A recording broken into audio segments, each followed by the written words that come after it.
What's good, YouTube? Today I'm going to be talking about some helpful hand trap tricks that I think you should know for the coming format for helping use hand traps in a way that maybe you wouldn't have thought about before, where like you can use them either offensively or defensively in some of these cases, and in certain situations that might come up, especially against more meta decks that you wouldn't think to potentially use these hand traps to help you get out of disadvantageous situations.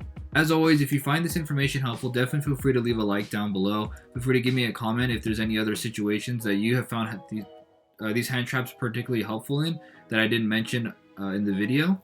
And of course, subscribe if you want to see more content like this. So without further ado, let's get on into it. The first card that I want to talk about is going to be Ash Blossom and Joyous Spring because it's a super useful hand trap that I think almost every deck runs nowadays. However, there are certain instances that I think that a lot of people don't realize that you can use Ash Blossom. They're actually super helpful. So the first thing I can bring up off the top of my head would be being able to stop Gamma. So sometimes you might be going through your combo, let's just say this is turn 1, and you have an Ash in hand that you started with, and you're like, well, this is not going to help me on my turn, but it's going to help me on my opponent's turn when they have to do stuff. Wrong. It can actually help you stop Gamma when your opponent's using it against you. Since Gamma can summon Driver either from the deck or from the graveyard, then it's very helpful in being able to actually stop Gamma if your opponent's trying to stop you from comboing.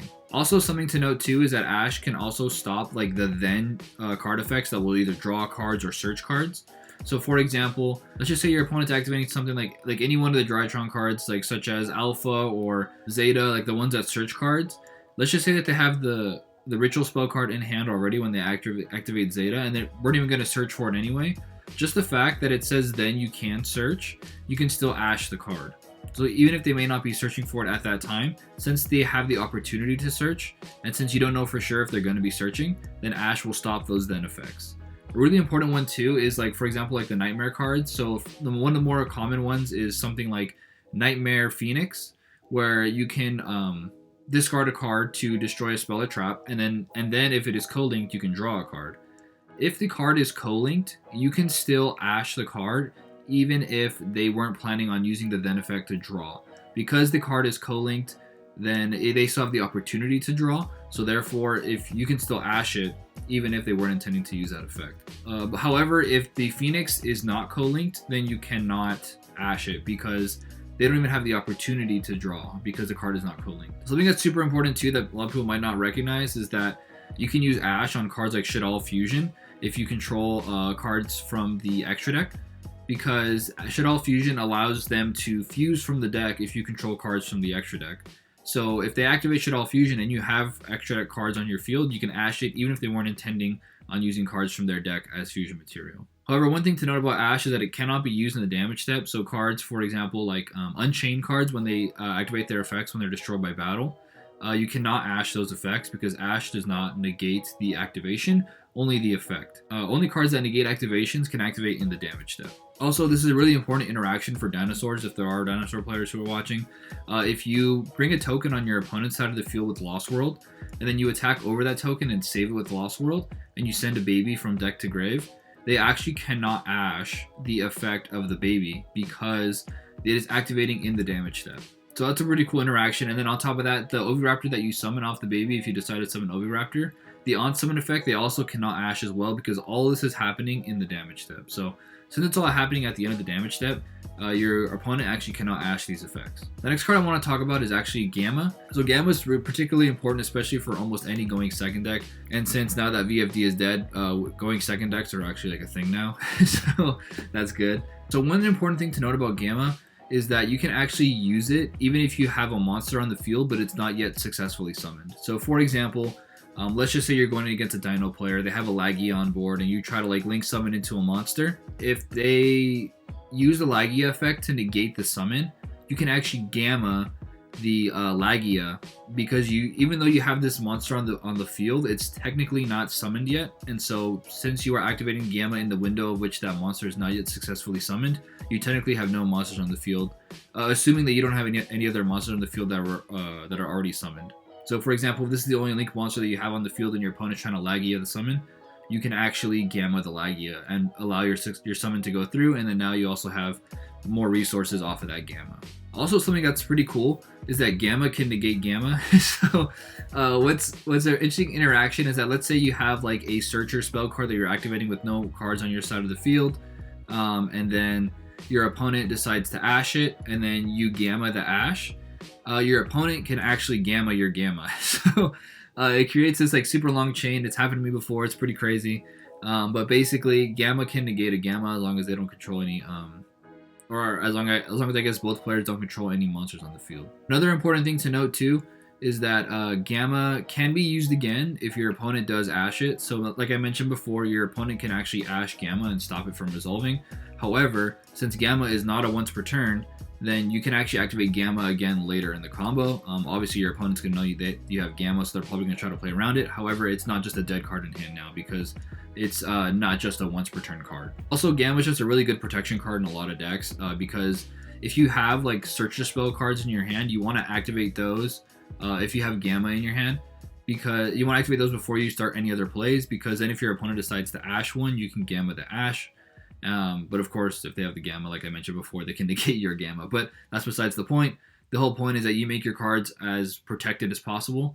And then if you summon a card and then start activating like Fossil Digs or Salamangreat Circle or whatever, then your opponent is going to be able to ash those without having any fear of you gammaing them in return. One thing to mention for gamma too is that before, it was actually the only hand trap that could stop VFD if your opponent also had Chuche on the field, because with other hand traps, like for example like Infinite Impermanence and or even like Forbidden Droplets, which even though it's not a hand trap, you can still kind of use it in that same scenario. Your opponent could actually use Chuche and pop the VFD in order to stop you from being able to negate the effect, which is super unfortunate and super annoying. So gamma would actually be able to stop that without having to worry about the Chuche effect. However, if they did have Gossip Shadow on the field though, they could just use Gossip Shadow to negate the gamma, which is a whole other thing. So I'm so glad that they got rid of VFD, because honestly, fuck that card and fuck that deck. Rest in peace. We don't ever need that stuff coming back. Although now we do kind of have the Buster Lock to worry about. So that's a thing. They ask you how you are, you just have to say that you're fine when you're not really. The next card I want to talk about is Ghost Belle. I think this is one of the best hand traps in the game right now. I think it's very underrated in the sense where a lot of people aren't using this card either in the main deck or even in the side deck. I think this is definitely a main deck card, and I would say honestly a main deck staple, just because of the amount of cards it can protect you against and prevent your opponent from activating as well. So for example, Belle can be used to negate pretty much anything that tries to summon out of the graveyard. So this also includes Gamma, which is kind of crazy that Gamma can kind of get hit by like a bunch of the other hand traps in the game. But like I said before, Gamma is not a once per turn. So if you do decide to use Belle to negate Gamma, just be aware that they can activate Gamma again. Belle can actually also negate a lot of other cards that you would not initially think it could negate. So for example, like a lot of fusion cards, they can banish cards from the graveyard to summon a fusion monster. And Belle can actually negate that because it's banishing a card from the graveyard. So for example, cards like Overload Fusion, I think Invocation also banishes from the graveyard, things like that. So you can actually use Belle to negate those effects and stop them from resolving. Not to mention cards like Meteonis Drytron, which can special summon a ritual monster from the grave. So you can actually Belle the Meteonis, even if the ritual monster is not in grave, because there's no guarantee that the ritual monster won't be in the graveyard at the once the effect is resolving. It can also negate cards that banish from the graveyard but not as cost. So for example, some cards that banish as cost are cards like Miscellaneousaurus. I believe like Starage Seifert also banishes as like cost, things like that. So like one thing to look out for with a lot of these cards is that if this text is not before a semicolon, it is not a cost, and therefore it is part of the effect, and you can negate it with Ghost Belle. So for example, a card like Gozuki, where it banishes a card from the graveyard to special summon a zombie monster from your hand, you can negate that with Belle because the effect to banish from the graveyard is not a cost. So all that happens at the same time, and then it special summons the monster. And for that reason, you can Ghost Belle that. So make sure you always read the cards when your opponents are activating them if you're unsure, because there have been times where like I didn't read the card and I just assumed it banished as cost. And I read the card after and I was like, oh, this actually does not banish as cost, and I could have negated this with Ghost Belle. Also, something really interesting to note is that any of the Drytron cards that activate in the grave, you can actually Ghost Belle because they're going to be special summoning themselves from the grave. If they activate in hand, you may not be able to Ghost Belle them depending on which effects are activating. So for example, Drytron Gamma you can actually negate with Ghost Belle at any given time, because it's one of those then effects where it can then special summon a Drytron from the grave. And since that is always going to be part of the effect where it can special summon from the grave, then you can always Ghost Belle that one. But like, for example, if they activate Alpha in hand, you can't Ghost Belle it. But if they activate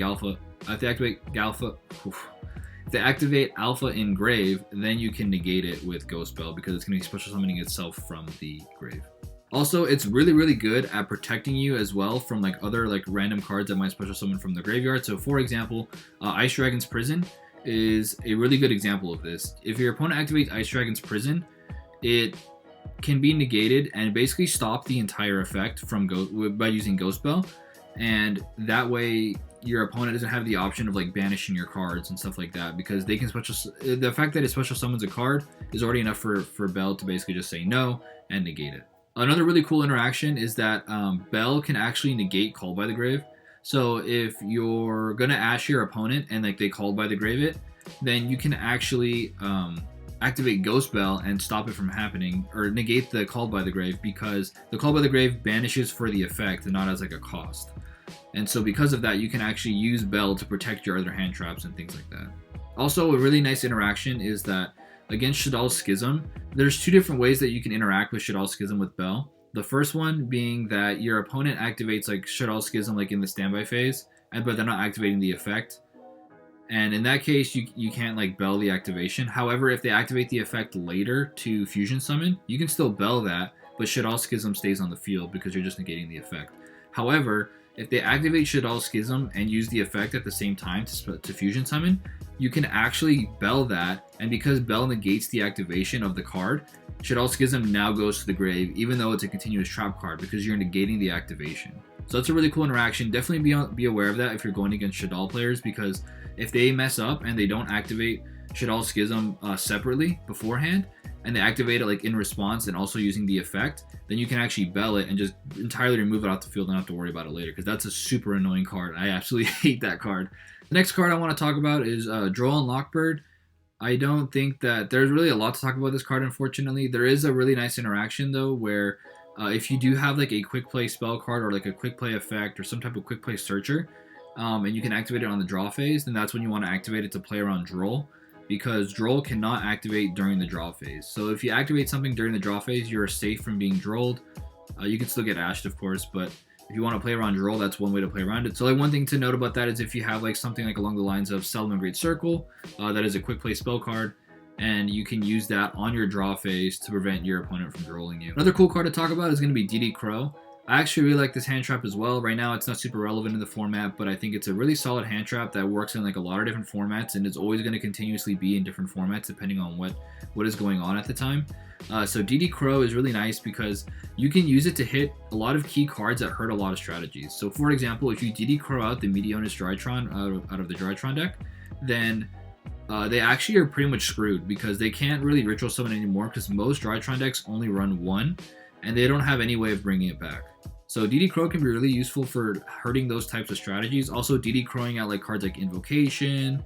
If you DD Crow out cards that decks don't have a lot of ways to get access back from, then you hurt those strategies really hard. So a lot of Eldritch decks run roughly about 2 Eldritch the Golden Lords, maybe 3, but I think most run 2. So if you have 2 DD Crows and you dump out both their Eldritches, then that whole engine is pretty much, it's done. So it's a really good card to hit a lot of key strategies, especially in ways that they don't have recursion from the banish. Also, another thing you can hit hard with Drytrons now is the Benten, because they only run the one Benten.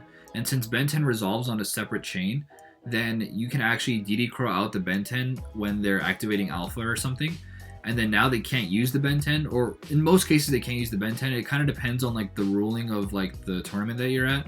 But in most cases, I would say at this point it's kind of become standard that if you DD Crow out the Benten before it can activate, then it doesn't resolve, because it doesn't activate in the same, it's not going to be activated in the same place that it would have activated prior. And that works for like a lot of other cards. So for example, like Burning Abyss, if they use Beatrice to detach a Burning Abyss monster, like let's just say Farfa, you can actually DD Crow out the Farfa in that same chain as the Beatrice to stop the Farfa from activating. I know I'm kind of talking about Drytrons a lot in this, and they're kind of been dead, especially with like the new ban list. However, they are getting a new card out, Moo Fafnir and Lightning Overdrive, which should be coming out in like roughly about a month or two. And so I think that the deck's going to be very, very solid once that card comes out. And it is going to be a deck to look out for again. And it's a deck that I also played in a tournament as like the Megalith version. I'll leave a list up here in case you want to take a look at that. Now, obviously, remember this was pre-ban list, so it's going to have like the triple Ben 10s and stuff like that. But I think it's a pretty solid list to go off of and just replace like the Ben 10s with like E to 10 or whatever. But I think that deck is still going to be very powerful once the new card gets released. And so just be aware to look out for that deck when that happens. It's also one of the decks that I have more familiarity with, so it's easy for me to just say like, oh, like this hits this hard. Whereas with like Virtual World, I just haven't had as much experience with that deck yet. So also a really cool part about DD Crow is that it can stop cards that would require all of the targets to still be there when the card resolves. And what I mean by that is like cards like Pot of Avarice. With Pot of Avarice, you have to target 5 cards in your graveyard. And then you have to be able to send all of those targets back into the deck in order for the effect to resolve and for you to draw 2 cards. So if any of those targets leave the graveyard, then the effect does not resolve.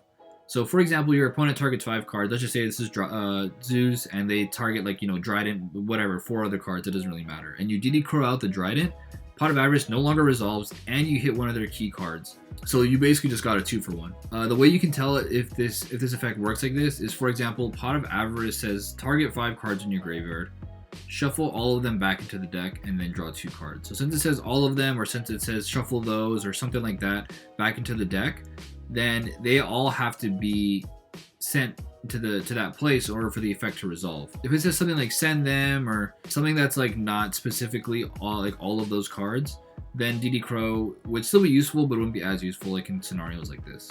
Because Pot of Avarice says shuffle all 5 back into the deck, you have to be able to shuffle all 5 back for the effect to resolve. And so that's pretty much it. I hope that this was very helpful to you guys. I know that there's a lot of information here. It's kind of hard to remember, but I mean, honestly, even I forget a lot of the time when I'm like playing against different things. Like sometimes I forget that I can use Ghost Belle to protect my cards, or protect, like a lot of like my cards with like Gamma or something like that. If you feel like this was a lot of valuable information and you feel like I've earned a subscription, definitely feel free to click the subscribe button below.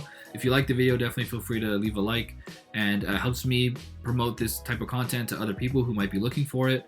Also feel free to leave a comment if there's anything else that you want me to talk about, whether it be like the damage step, whether it be turn player priority, stuff like that. I do plan on making videos for those as well, but it's kind of like further down the line, just because those are very complex topics and I kind of want to get through like a lot of like the basics first. But if there's a lot of questions that people particularly have about either one of those or anything else in Yu-Gi-Oh that is very confusing, because there is a lot that's very confusing, definitely feel free to leave it in a comment and I can try to get to it fast. Yeah, that's pretty much it.